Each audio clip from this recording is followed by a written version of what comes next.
वासुदेवाय श्री कृष्ण देवाय वासुदेवाय श्री कृष्ण देवाय वासुदेवाय श्री कृष्ण देवाय वासुदेवाय श्री कृष्ण देवाय हरि ओम नमो भगवते वासुदेवाय हरि ओम नमो भगवते वासुदेवाय हरि ओम नमो भगवते वासुदेवाय हरि ओम नमो भगवते वासुदेवाय हरि ओम नमो भगवते वासुदेवाय हरि ओम नमो भगवते वासुदेवाय।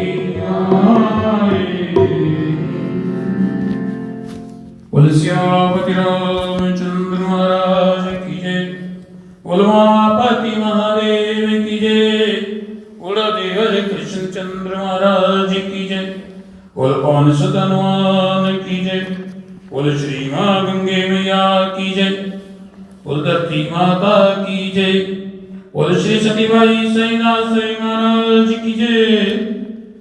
बोले श्री सतगुरुदेव भगवान की जय। बोले कार्तिक महात्मे की जय। बोले साचे दरबार की जय।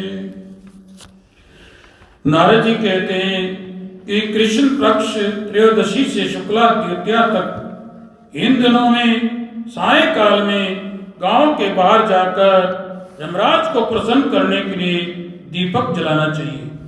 इससे अकाल मृत्यु आदि नहीं होती। चतुर्दशी को नरक चतुर्दशी कहते हैं। नरक से डरने वाले मनुष्य को उस दिन प्रातः समय ही तिल का तेल लगाकर नहाना चाहिए। अपामारक, दुर्गा और चक्रमर्दन इनको लगाकर स्नान करना चाहिए।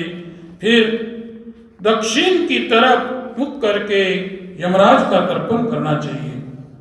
फिर अब सवेरे होकर जल में तिल मिलाकर 3-3 अंजलि देकर इन मंत्रों से तर्पण करे।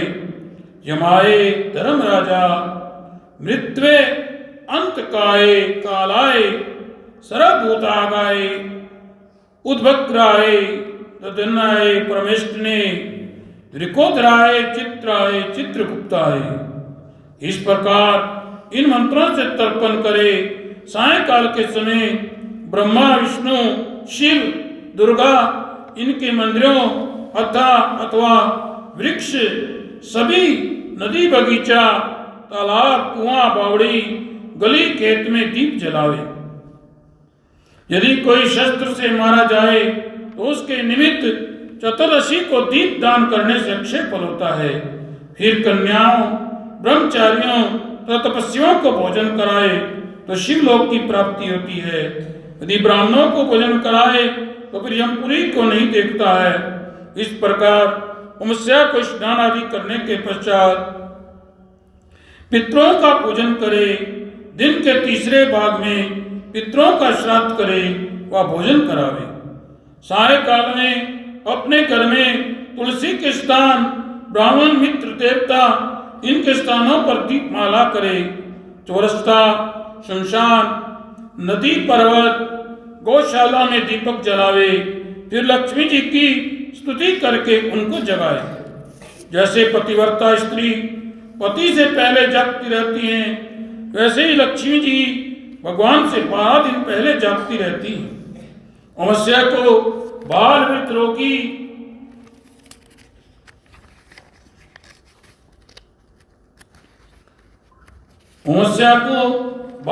रोगी इनको छोड़कर भोजन नहीं करना चाहिए।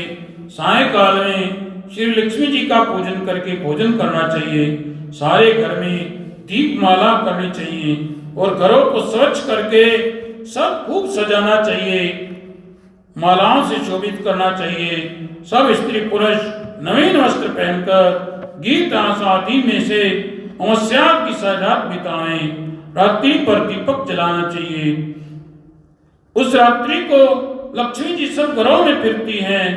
जो घर अधिक सुंदर तथा रमणीक होता है उस घर में बहुत दिनों तक निवास करती हैं। तब एक पहर रात्रि रह जाए तो उस समय सूप या पुराने पंक्तियों पर घर का दरिद्र रूप कूड़ा करकट बाहर डाल देना चाहिए। ऐसा करने से लक्ष्मी जी शीतल रहती हैं। दूसरे दिन गोवर्धन बनाकर उसकी पूजा करे और अपने भाई बंधुओं सहित ब्राह्मण को भोजन करा के आप भी नवीन अन्न का भोजन करें। इस दिन भगवान श्री कृष्ण ने इंद्र का मान मदन करके श्री गोवर्धन पर्वत को भोग लगाया था। गौ की प्रार्थना करें कि यज्ञादि के लिए घी और दूध देती हो तो मेरा पाप दूर करो। गौ मेरे घर आए, पीछे दाएं और बाएं हो, मैं सदा गौओं के बीच में रहूं। गौ मेरी रक्षा करें और हे वृषभ बैल तुम भी मेरी रक्षा करो। फिर दिन के तीसरे पहर में ब्राह्मण लोग हवन करें और वृक्ष कुश काश की पालकी बनावें और सब लोग उसको नमस्कार करें। इस प्रकार पालिका के नीचे कुश काश की पालकी बनावें और इस प्रकार पालिका के नीचे गौवें और मनुष्य सभी जाएं। कुश काश की वस्टिका बनाएं। एक राजपुत्र और दूसरी तरफ दूसरे मनुष्य इसको पकड़कर अपनी अपनी तरफ खींचें। जो जीत जाए साल बलसी की विजय समझी जाए। सायकाल बलि और उसकी स्त्री विंध्याबली की मूर्ति बनाकर उनका पूजन करे। जो इस समय बलि का पूजन करता है अथवा दान करता है वे भगवान की कृपा से कभी क्षीण नहीं होता है। इसलिए इस प्रकार राजा बलि की पूजा करनी चाहिए। कहते हैं कि एक बार यमराज ने अपने दूतों से प्रश्न किया कि क्या प्राणियों का प्राण हरते समय तुम्हें किसी पर दया भी आती है? यमदूत संकोच में पड़कर बोले, नहीं महाराज, हम तो आपकी आज्ञा का पालन करते हैं, हमें दया भाव से क्या प्रयोजन। यमराज ने फिर प्रश्न कराया, संकोच मत करो, यदि कभी कहीं तुम्हारा मन पसीजा हो तो जीवा से कह डालो। तब यमदूतों ने कहा कि सचमुच एक घटना ऐसी घटी कि जब हमारा हृदय कांप उठा। हंस नाम का एक राजा एक दिन शिकार के लिए गया। वहां जंगल में अपने साथियों से बिछुड़कर भटक गया और दूसरे राजा की सीमा में चला गया। वहां के शासक हेमा ने राजा हंस का बड़ा सत्कार किया। उस दिन राजा हेमा की पत्नी ने एक पुत्र को जन्म दिया। ज्योतिषियों ने नक्षत्र गणना करके बतलाया कि बालक विवाह के 4 दिन बाद ही मर जाएगा। राजा हंस के आदेशों से उस बालक को यमुना के तट पर एक कुआं में ब्रह्मचारी के रूप में रखा गया। उस तक स्त्रियों की छाया भी न पहुंचने दी, किंतु विधि का विधान तो अडिग होता है। संयोगवश एक दिन राजा हंस की राजकुमारी यमुना के तट पर निकल गई और उसने इस ब्रह्मचारी बालक से गंधर्व विवाह कर लिया। चौथा दिन आया, राजकुमार मृत्यु को प्राप्त हुआ। तब उस नव परिप्रेमिता का करुण विलाप सुनकर हमारा हृदय कांप गया कि ऐसी सुंदर जोड़ी हमने कभी नहीं देखी थी। वे कामदेव तथा रति के से कम ना थे। उस युवक को कालग्रस्त करते समय हमारे अश्रु भी थम ना पाए थे। धर्मराज ने द्रवित होकर कहा कि क्या किया जाए। विधेयक के विधान को मर्यादा है तो हमें ऐसा प्रिय कार्य करना पड़ा। तब यम के दूत पूछने पर यमराज ने अकाल मृत्यु से बचने का उपाय बताते हुए कहा कि धनतेरस के पूजन एवं दीप दान को विधि पूर्वक करने से अकाल मृत्यु से छुटकारा मिलता है। जहां जहां जिस जिस घर में ये पूजन होता है वहां अकाल मृत्यु नहीं होती है और जहां जहां इस मृत्यु होती है वहां अकाल मृत्यु का भय नहीं भटकता। इसी घटना से धनतेरस के दिन धन्वंतरि पूजन सहित दीपदान की प्रथा का प्रचलित हुआ। इसलिए यमराज की प्रसन्नता के लिए इस दिन दीपदान अवश्य करना चाहिए। कहते हैं कि धनतेरस के दिन दीपदान का विशेष महात्म्य है। कार्तिक कृष्णा पक्ष की त्रयोदशी तिथि के दिन भगवान धन्वंतरि अमृत कलश के साथ सागर मंथन से उत्पन्न हुए, इसलिए इस तिथि को धनतेरस कहा जाता है। दीपावली की रात भी लक्ष्मी माता के सामने कहते हैं कि धन्वंतरि जब प्रकट हुए थे तो उनके हाथों में अमृत से भरा कलश था। भगवान धन्वंतरि कलश लेकर प्रकट हुए थे, इसलिए इस अवसर पर बर्तन खरीदने की परंपरा कही गई है। कई लोक मान्यता के अनुसार ये भी कहा जाता है कि इस दिन वस्तु खरीदने से उससे 13 गुना वृद्धि होती है। इस अवसर पर कुछ धनिया के बीज खरीद कर लोग घर में रखते हैं। दीपावली के दिन उन बीजों को लोग लक्ष्मी का पूजन करके बाग बगीचों में या खेतों में बोते हैं। दीपावली की रात भी लक्ष्मी के हाथ के सामने साबुत धनिया रखकर पूजन करे। अगले दिन प्रातः वो साबुत धनिया को गमले में या बाग में बिखेर दे और उसमें से कुछ साबुत धनिया लाल कपड़े में बांधकर अपनी तिजोरी में रख दे। माना जाता है कि साबुत धनिया से हरा भरा स्वस्थ पौधा निकल आता है तो आर्थिक स्थिति उत्तम होती है। धनिया का पौधा अगर हरा भरा लेकिन पतला है तो सामान्य आय का संकेत होता है।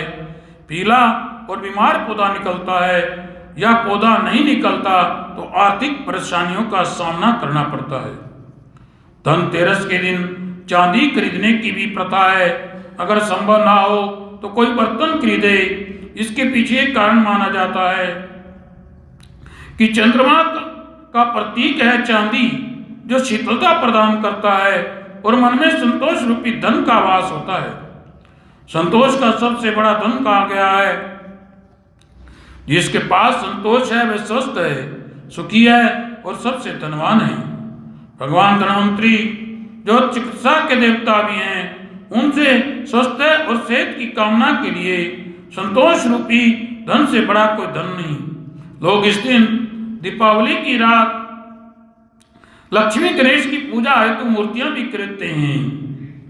धनतेरस को शाम को घर के बाहर द्वार पर आंगन में रंगोली बनाकर दीप जलाना चाहिए कि दीप जलाने से जीवन में लाभ होता है। तो दीप जलाकर ही यम को प्रसन्न किया जाता है। इस दिन दीप जलाने की विधि कहते हैं कि यम दाप विधि से नित्य पूजा की, अर्थात यम दीपदान विधि में नित्य पूजा की थाली सजाकर उसमें घिसा हुआ चंदन, पुष्प, हल्दी, कुमकुम, अक्षत अर्थात अखंड चावल इत्यादि पूजा सामग्री होनी चाहिए। साथ ही आचमन के लिए ताम्रपत्र, पंचपात्र आचमनी ये वस्तु भी आवश्यक है।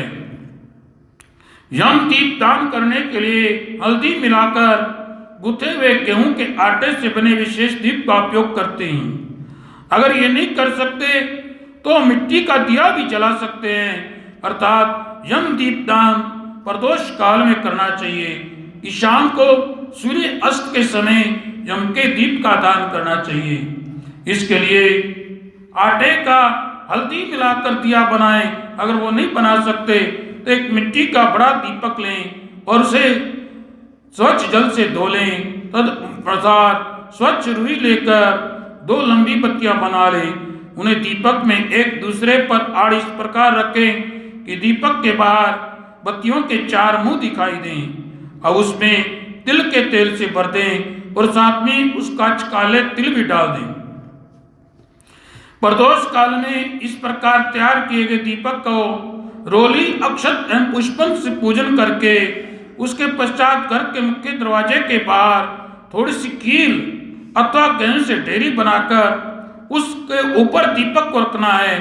दीपक को रखने से पहले प्रवचित कर लें और दक्षिण दिशा की ओर देखते हुए निम्नलिखित मंत्र को उच्चारण करते हुए 4 मुँह दीपक को खील आदि के ढेरे के ऊपर रख दें, गेहूं के ढेरे के रूप में। फिर मंत्र पढ़कर दीपक को प्रार्थना करनी चाहिए। मृत्युनाम 5 दंडाभ्याम कालेन चाम्यस्या त्रयोदशाम दीपदानात् सूर्य प्रतीयतमति, अर्थात त्रयोदशी को दीप दान करने से मृत्यु 5 दंड और काल लक्ष्मी के साथ सूर्य नंदन यमराज प्रसन्न हो। उक्त मंत्र के उच्चारण के पश्चात हाथ में पुष्प लेकर निम्नलिखित मंत्र को उच्चारण करते हुए यमदेव को दक्षिण दिशा की ओर करके प्रणाम करें। इस प्रकार प्रणाम करके यमराज की प्रसन्नता के लिए और भी सार्वजनिक स्थलों पर दीपक प्रकाशित करें। इस प्रकार तेरस के सायंकाल